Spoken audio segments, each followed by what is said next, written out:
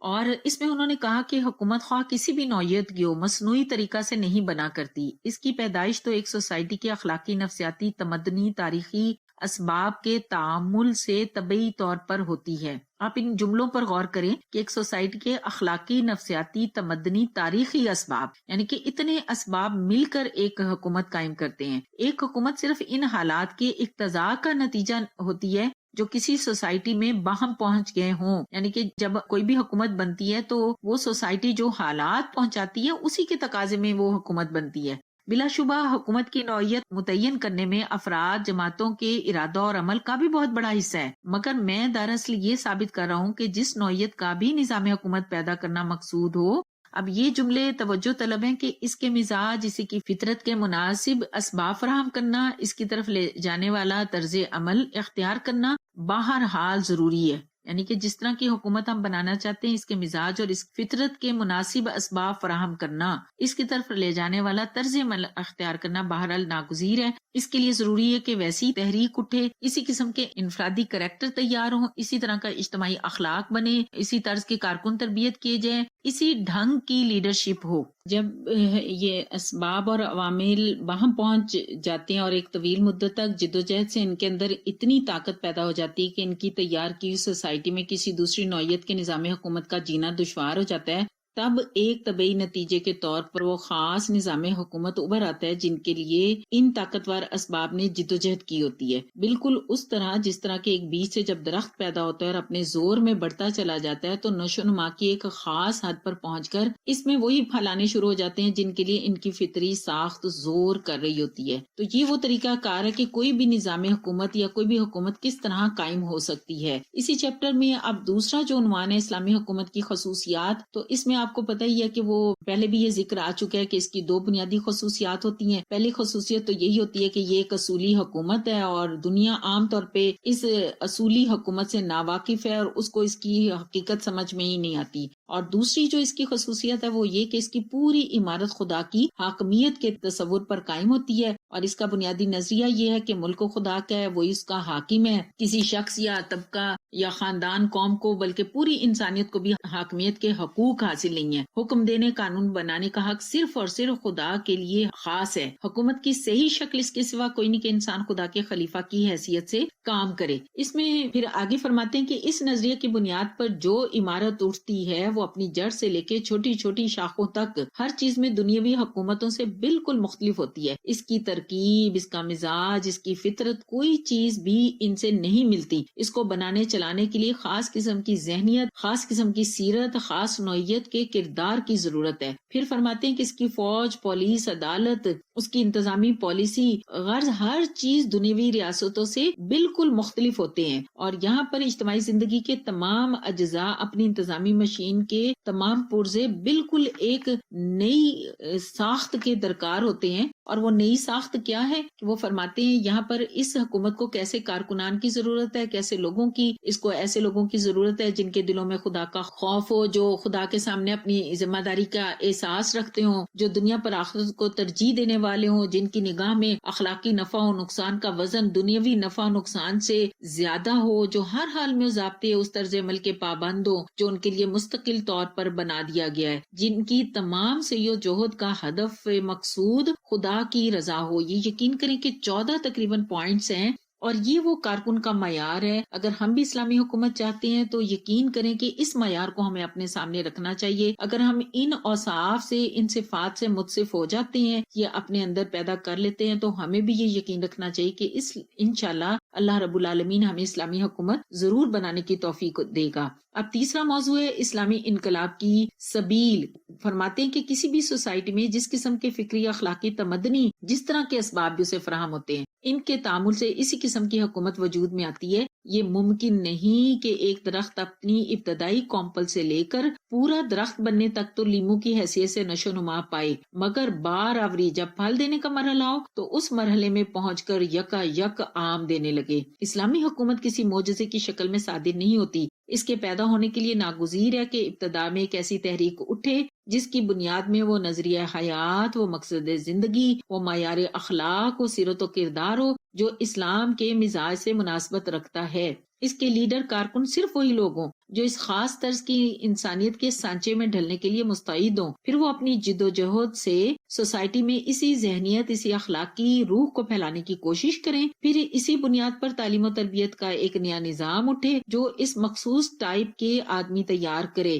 اس سے مسلم سائنٹسٹ، فلسفی، مورخ فرماتے ہیں غرض ہر شعبہ علم و فن میں ایسے آدمی پیدا ہوں جو اپنی فکر و نظر کے اعتبار سے مسلم ہوں، جن میں یہ قابلیت موجود ہو کہ افکار و نظریات کا ایک پورا نظام اور عملی زندگی کا ایک مکمل خاکہ اسلامی اصول پر مرتب کر سکے، اور جن میں اتنی طاقت ہو کہ دنیا کے ناخدا شناس ائمہ فکر کے مقابلہ میں اپنی عقلی اور ذہنی ریاست کا سکہ جما دیں۔ پھر فرماتے ہیں کہ یہ جو لوگ ہیں جب یہ مصیبتیں اور اس کے علمبردار ساری مصیبتیں اٹھا کر، قربانیاں دے کر، جانے دے کر اپنے خلوص، اپنے ارادے کی مضبوطی کا ثبوت دیں گے تو پھر کیا ہوگا، لوگ اس طرف متوجہ ہوں گے۔ وہ کہتے ہیں کہ یہ وہ فطری طریقہ ہے اور اس کو اسلامی انقلاب اور اسلامی حکومت کہا جاتا ہے۔ یہ سب پڑھتے ہوئے دیکھیں ہم نے یاد رکھنا ہے کہ یہ 1940 کی تقریر ہے۔ آگے پھر چوتھے ٹاپک اسلامی تحریک کا مخصوص طریقہ کار۔ اب اس میں جو اس کے اہم نکات ہیں، اب یہاں پر سیدی مودودی فرماتے ہیں کہ ایک تو پہلی بات ہمیں یہ سمجھنی چاہیے کہ اسلام دراصل ایک تحریک کا نام ہے، اور اس تحریک کا بنیادی نظریہ کیا ہے؟ خدائے واحد کی حاکمیت۔ اس تحریک کے علمبردار کون تھے؟ انبیاء علیہم السلام۔ فرماتے ہیں کہ اسلامی تحریک کے تمام لیڈروں میں سے صرف ایک محمد رسول اللہ ہی وہ تنہا لیڈر ہیں جن کی زندگی میں ہم کو اس تحریک کی ابتدائی دعوت سے لے کر اسلامی اسٹیٹ کے قیام تک اور پھر قیام کے بعد اس اسٹیٹ کی شکل، دستور، داخلی خارجی پالیسی اور نظم مملکت کی نہج تک ایک ایک مرحلے، ایک ایک پہلو کی پوری تفصیلات اور نہایت مستند تفصیلات ملتی ہیں۔ پھر دوسری جو اہم بات وہ سمجھاتے ہیں کہ جب رسول اللہ کو اسلام کی دعوت پر مامور کیا گیا دوسرے پیراگراف میں، تو آپ کو معلوم ہے کہ دنیا میں اس وقت بہت سے اخلاقی، تمدنی، معاشی، سیاسی مسائل حل طلب تھے۔ اور حل طلب کیسے تھے؟ سیاسی مسائل جیسے تھے کہ رومی ایرانی امپیریلزم تھا، آپ کو پتہ ہے زبردستی وہ ملوکیت کا نظام تھا وہ چل رہا تھا۔ اسی طرح سے اخلاقی تمدنی مسائل میں وہ کہتے ہیں کہ جہالت دیکھیں، اخلاقی پستی دیکھیں، افلاس دیکھیں، خانہ جنگی دیکھیں، طوائف الملوکی دیکھیں، کون کون سے اخلاقی مسائل اس وقت موجود نہیں تھے۔ معاشی مسائل دیکھیں تو حجاز میں یہودی سرمایہ داروں کے بڑے بڑے گڑھ تھے جنہوں نے پورے عرب کو اپنے چنگل میں لیا ہوا تھا۔ آج کے مسائل سے تو بڑے مسائل اس وقت موجود تھے، لیکن فرماتے ہیں کہ نبی اکرم صلی اللہ علیہ وسلم نے ان بہت سے مسائل میں کسی مسئلہ کی طرف توجہ نہیں کی، بلکہ دعوت اس چیز کی طرف دی کہ خدا کے سوا تمام الہوں کو چھوڑ دو، صرف اسی ایک الہ کی بندگی قبول کرو۔ اور آپ کو پتا تھا کہ اس ایک مسئلے کی طرف توجہ دینے ہی سے تمام مسائل حل ہوتے ہیں۔ اور آپ نے کیوں اس کی طرف زور دیا تھا؟ اس کی وجہ صرف یہ تھی کہ اسلامی تحریک کے نقطہ نظر سے انسان کی اخلاقی تمدنی زندگی میں جتنی خرابیاں بھی پیدا ہوتی ہیں، ان سب کی بنیادی علت انسان کا اپنے آپ کو خود مختار اور غیر ذمہ دار سمجھنا، بالفاظ دیگر آپ اپنا الہ بننا ہے۔ یہ وہ بنیادی خرابی ہے جس سے وہ انسان کو نکالنا چاہتے تھے کہ وہ اللہ واحد کی حاکمیت میں آ جائیں اور اپنا الہ بننا چھوڑ دیں۔ اور آج آپ کو پتہ ہے دنیا میں انسان اپنا الہ یا اپنے آپ کو بہت زیادہ سپر سمجھتا ہے۔ آج بھی انسان سمجھتا ہے کہ اس کو کسی الہ کی ضرورت نہیں۔ دوسرا اہم پوائنٹ یہ سمجھا ہے کہ جب محمد صلی اللہ علیہ وسلم نے اس بنیادی اصلاح کی دعوت دی تو اس دعوت کو بغیر کسی سابق تیاری، بغیر کسی تمہیدی کارروائی کے براہ راست پیش کر دیا۔ انہوں نے اس دعوت کو منزل تک پہنچانے کے لیے کوئی ہیر پھیر کا راستہ اختیار نہیں کیا۔ یہ ہمارے لیے بہت سوچنے کے نقطے ہیں، کیونکہ ہم بھی بعض اوقات یہ کہتے ہیں کہ جماعت اسلامی یہ کر لے اور وہ کر لے، براہ راست دین کی دعوت نہ دے، یا کوئی بھی اس طرح کے جو مشورہ دیتے ہیں۔ فرمایا کہ کوئی ہیر پھیر کا راستہ اختیار نہیں کیا کہ پہلے کچھ سیاسی اور سوشل طرز کا کام کر کے لوگوں میں اثر پیدا کیا جائے، پھر اس اثر سے کام لے کر رفتہ رفتہ کچھ حاکمانہ اختیارات حاصل کر لیے جائیں، پھر ان اختیارات سے کام لے کر رفتہ رفتہ لوگوں کو چلاتے ہوئے اس مقام تک بڑھا لائیں۔ یہ نہیں کیا، بلکہ کیا کیا کہ چھوٹتے ہی لا الہ الا اللہ کا اعلان کر دیا، اور ایک لمحہ کے لیے بھی اس سے کم چیز پر آپ کی نظر نہیں ٹھہری۔ کہتے ہیں کہ دراصل اسلامی تحریک کا یہی طریقہ کار ہے، وہ اثر یا وہ نفوذ اور اقتدار جو دوسرے ذرائع سے پیدا کیا جائے اس اصلاح کے کام میں کچھ بھی مددگار نہیں ہوتا۔ جو لوگ لا الہ الا اللہ کے سوا کسی اور بنیاد پر آپ کا ساتھ دیتے رہے ہوں، وہ اس بنیاد پر تعمیر جدید میں آپ کے کسی کام نہیں آ سکتے۔ یہ وہ نقطہ ہے جو ہمیں یاد رکھنا ہے۔ اس کام میں صرف وہی لوگ مفید ہو سکتے ہیں جو آپ کی طرف لا الہ الا اللہ کی آواز سن کر ہی آئیں، اسی چیز میں ان کے لیے کشش ہو، اسی حقیقت کو زندگی کی بنیاد بنائیں اور اسی اساس پر وہ کام کرنے کے لیے اٹھیں۔ لہٰذا اسلامی تحریک چلانے کے جس خاص قسم کے تدبر، حکمت عملی کی ضرورت ہے، اس کا تقاضا یہی ہے کہ کسی تمہید کے بغیر کام کرنے کا آغاز توحید کی دعوت ہی سے کیا جائے۔ عزیز ساتھیوں، اس کو پڑھتے ہوئے یاد رکھیں یہ 1940 کی تقریر ہے، اور کتنا کلیئر ایک ہمارے پاس ویژن ہے اور کتنا کلیئر نظریہ ہمارے سامنے ہے۔ فرماتے ہیں کہ توحید کا یہ تصور محض ایک مذہبی عقیدہ نہیں ہے، اس سے اجتماعی زندگی کا وہ پورا نظام جو انسان کی خود مختاری یا غیر اللہ کی حاکمیت اور الوہیت کی بنیاد پر بنا ہو، جڑ بنیاد سے اکھڑ جاتا ہے اور ایک دوسری اساس پر نئی عمارت، جس کو کہ لا الہ الا اللہ کی عمارت کہتے ہیں، وہ تعمیر ہوتی ہے۔ فرماتے ہیں کہ آج تو اس کلمہ لا الہ الا اللہ کے ہم سنتے ہیں، مؤذن بھی اس کو بلند کرتے ہیں، اور ہم چونکہ معنی نہیں جانتے تو ہمیں کوئی فرق نہیں پڑتا، لیکن اس زمانے میں سارے پجاری، پاپائیت، تمام ساہوکار، سب لوگوں کو پتا تھا کہ اس کلمہ کا مطلب کیا، اور اس آواز کے اٹھتے ہی انہوں نے کیوں خطرہ محسوس کیا۔ ان پھر جو لوگ آئے وہ کون سے لوگ تھے؟ وہ لوگ تھے جن کا ذہن بالکل صاف تھا، جو حقیقت کو سمجھنے، تسلیم کرنے کی استعداد رکھتے تھے، جن کے اندر اتنی صداقت پسندی موجود تھی کہ جب ایک چیز کے متعلق جان لیں کہ حق یہ ہے تو اس کی خاطر آگ میں کودنے اور موت سے کھیلنے کے لیے تیار ہو جائیں۔ پھر ایسے ہی لوگ واضح دعوت رکھیں تو بالکل واضح ہو کر لوگ آتے ہیں۔ جب ہم لگی لپٹی اور بہلانے پھسلانے کا انداز اختیار کرتے ہیں تو لوگ بھی پھر بہت یکسو ہو کر نہیں آتے. یہ نکات ہمارے بہت سمجھنے کی ہیں. یہ ہمارے ایکشن پلان ہے. اس طریقہ کار کے پھر فوائد اگلے پیراگراف میں وہ یہ بتاتے ہیں کہ پھر ہوا کیا کہ جو گھٹیا قسم کے کچے کریکٹر کے ضعیف ارادہ رکھنے والے لوگ تھے وہ اس طرف آ ہی نہیں سکتے تھے. جو بھی آیا وہ نسل آدم کا بہترین جوہر تھا جس کی اس وقت اس تحریک کو ضرورت تھی. پھر جو لوگ آئے ان کو اپنی کسی ذاتی غرض کے لیے یا کسی خاندانی قومی مقصد کے لیے مصائب کا مقابلہ نہیں کرنا پڑا، بلکہ اگر مقابلہ کیا تو کس لیے؟ صرف حق اور صداقت کے لیے، خدا اور اس کی رضا کے لیے. اسی کے لیے وہ پٹے، اسی کے لیے بھوکے مرے، اسی کے لیے دنیا بھر کی جفاکاریوں کا تختہ مشق بنے. اور اس کا نتیجہ کیا ہوا کہ ان میں صحیح اسلامی ذہنیت پیدا ہوتی چلی گئی جس کی ان کو ضرورت تھی، اور ان کے اندر خالص اسلامی کریکٹر پیدا ہوا اور خدا پرستی میں خلوص آتا اور بڑھتا چلا گیا.